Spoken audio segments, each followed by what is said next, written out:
Kisah Para Rasul 2 Pentakosta.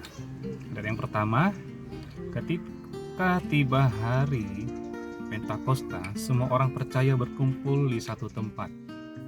Tiba-tiba turunlah dari langit suatu bunyi seperti tiupan angin keras yang memenuhi seluruh rumah di mana mereka duduk. Dan tampaklah kepada mereka lidah-lidah seperti nyala api yang bertebaran dan hinggap pada mereka masing-masing.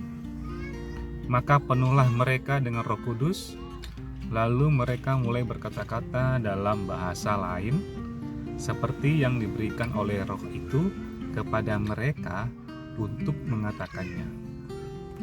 Waktu itu di Yerusalem diam orang-orang Yahudi yang saleh dari segala bangsa di bawah kolong langit. Ketika turun bunyi itu, berkerumunlah orang banyak. Mereka bingung karena mereka masing-masing mendengar rasul-rasul itu berkata-kata dalam bahasa mereka sendiri.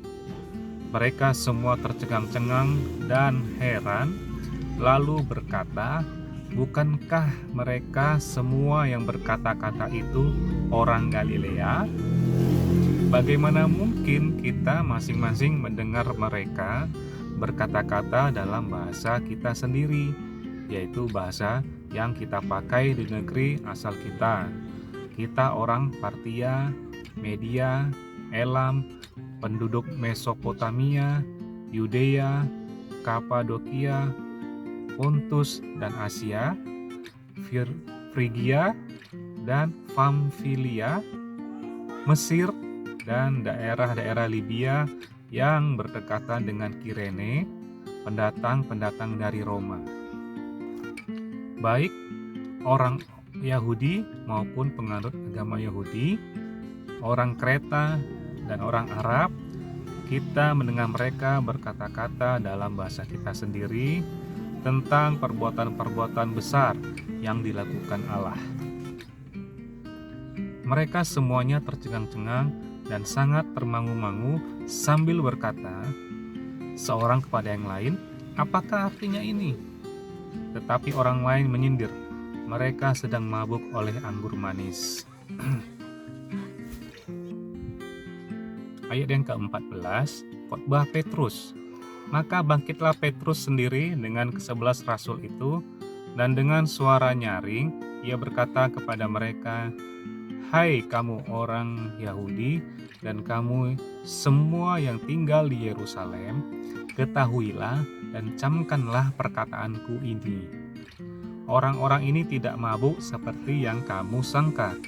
Mereka karena hari baru pukul 9. Tetapi itulah yang difirmankan Allah kepada perantaraan Nabi Yoel. Akan terjadi pada hari-hari terakhir, demikianlah firman Allah, bahwa aku akan mencurahkan rohku ke atas semua manusia, maka anak-anakmu laki-laki dan perempuan akan bernubuat, dan teruna-terunamu akan mendapat penglihatan-penglihatan, dan orang-orangmu yang tua akan mendapat mimpi. Juga ke atas hamba-hambaku laki-laki dan perempuan akan kucurahkan rohku pada hari-hari itu, dan mereka akan bernubuat. Dan aku akan mengadakan mujizat-mujizat di atas, di langit, dan tanda-tanda di bawah, di bumi, darah dan api, dan gumpalan-gumpalan asap.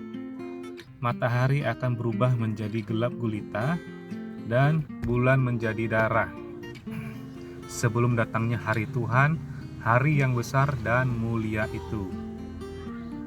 Dan barang siapa yang berseru kepada nama Tuhan akan diselamatkan.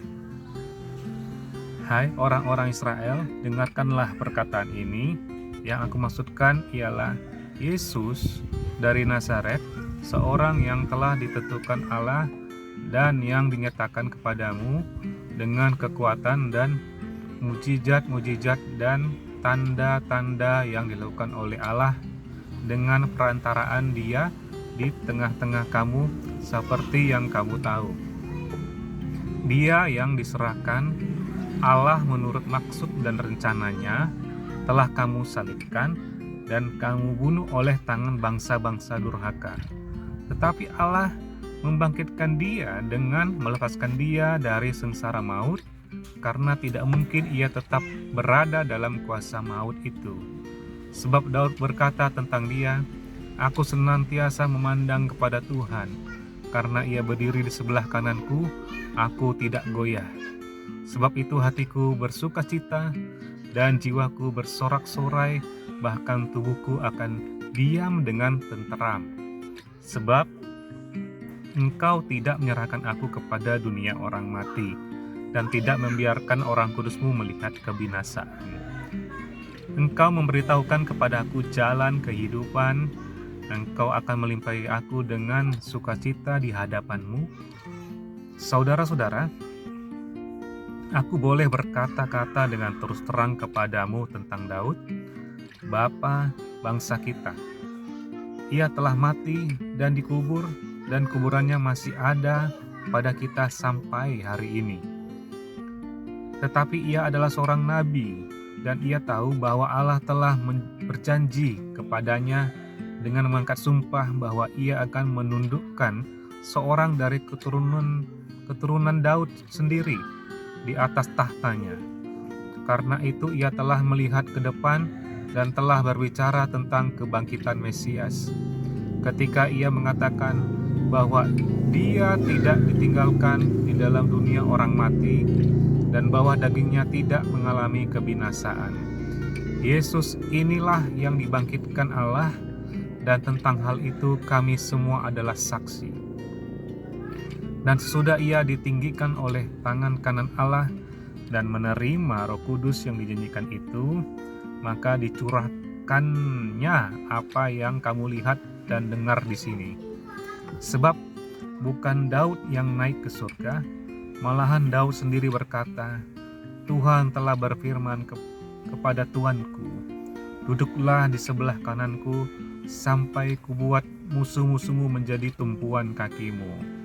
Jadi seluruh kaum Israel harus tahu dengan pasti bahwa Allah telah membuat Yesus yang kamu salibkan itu menjadi Tuhan dan Kristus. Ketika mereka mendengar hal itu, hati mereka sangat terharu. Lalu mereka bertanya kepada Petrus dan rasul-rasul yang lain, "Apakah yang harus kami perbuat, saudara-saudara?"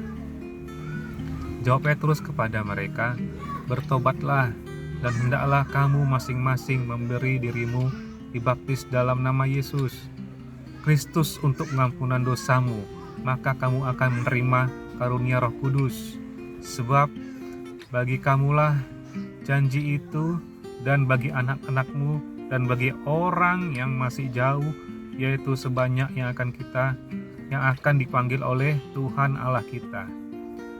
Dan dengan banyak perkataan lain lagi ia memberi suatu kesaksian yang sungguh-sungguh dan mengecam dan menasihati mereka. Katanya, "Berilah dirimu diselamatkan dari angkatan yang jahat ini." Ayat ke-41, cara hidup jemaat yang pertama. Orang-orang yang menerima perkataannya itu memberi diri dibaptis, dan pada hari itu jumlah mereka bertambah kira-kira 3.000 jiwa. Mereka bertekun dalam pengajaran rasul-rasul dan dalam persekutuan, dan mereka selalu berkumpul untuk memecahkan roti dan berdoa. Maka ketakutanlah mereka semua, sedang rasul-rasul itu mengadakan banyak mujizat dan tanda.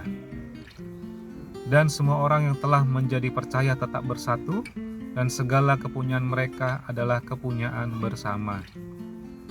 Dan selalu ada dari mereka yang menjual harta miliknya, lalu membagi-bagikannya kepada semua orang sesuai dengan keperluan masing-masing. Dengan bertekun dan dengan sehati mereka berkumpul tiap-tiap hari dalam bait Allah. Mereka memecahkan roti di rumah masing-masing secara bergilir, dan makan bersama-sama dengan gembira dan dengan tulus hati sambil memuji Allah, dan mereka disukai semua orang. dan tiap-tiap hari Tuhan menambah jumlah mereka dengan orang yang diselamatkan. Kisah Para Rasul 3, Petrus menyembuhkan orang lumpuh. Ayat yang pertama, pada suatu hari menjelang waktu sembahyang, yaitu pukul 3 petang, naiklah Petrus dan Yohanes ke bait Allah. Di situ ada seorang laki-laki yang lumpuh sejak lahirnya, sehingga ia harus diusung. Tiap-tiap hari orang itu letakkan dekat pintu gerbang bait Allah yang bernama Gerbang Indah untuk meminta sedekah kepada orang yang masuk ke dalam bait Allah.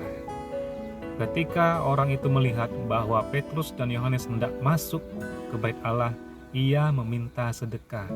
Mereka menatap dia dan Petrus berkata, "Lihatlah kepada kami."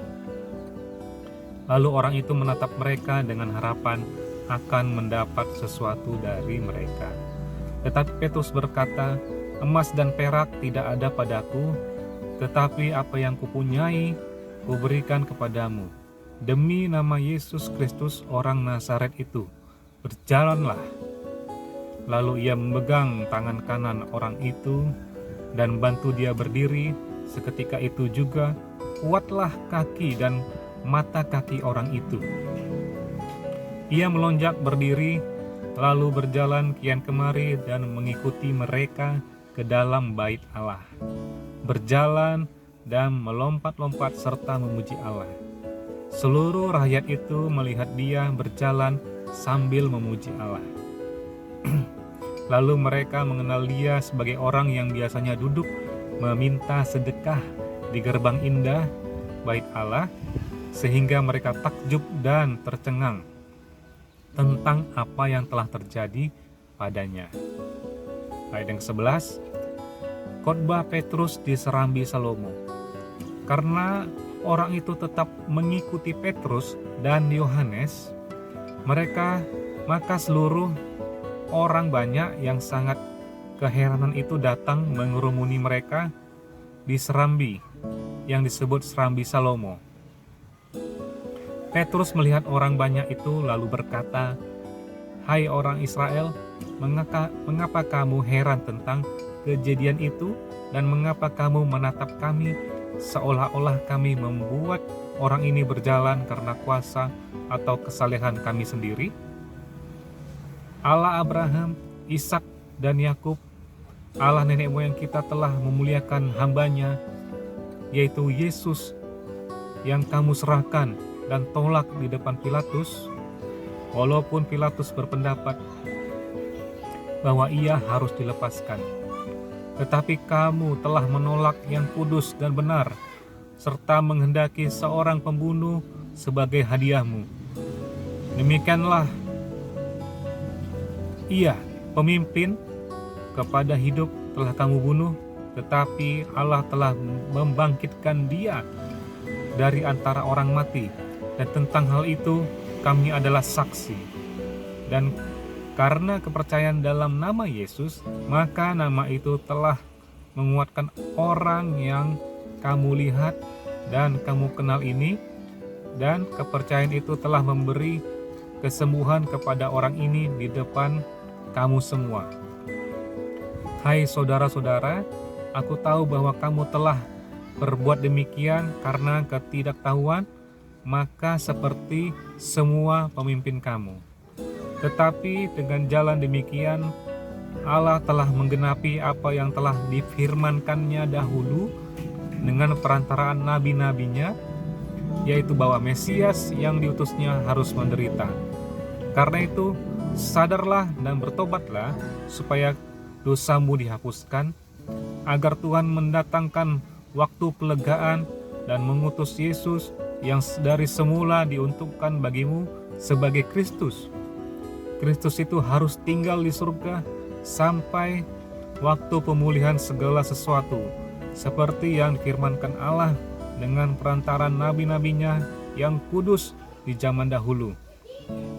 Bukankah telah dikatakan Musa, Tuhan Allah akan membangkitkan bagimu seorang nabi dari antara saudara-saudaramu, sama seperti aku. Dengarkanlah dia, dalam segala sesuatu yang akan dikatakannya kepadamu.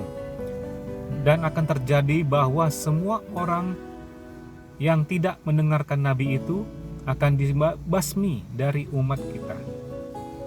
Dan semua nabi yang pernah berbicara, mulai dari Samuel dan sesudah dia, setelah bernubuat tentang zaman ini, kamulah yang mewarisi nubuat itu dan mendapat bagian dalam perjanjian yang telah diadakan Allah dengan nenek moyang kita, ketika ia berfirman kepada Abraham, oleh keturunanmu semua bangsa di muka bumi akan diberkati.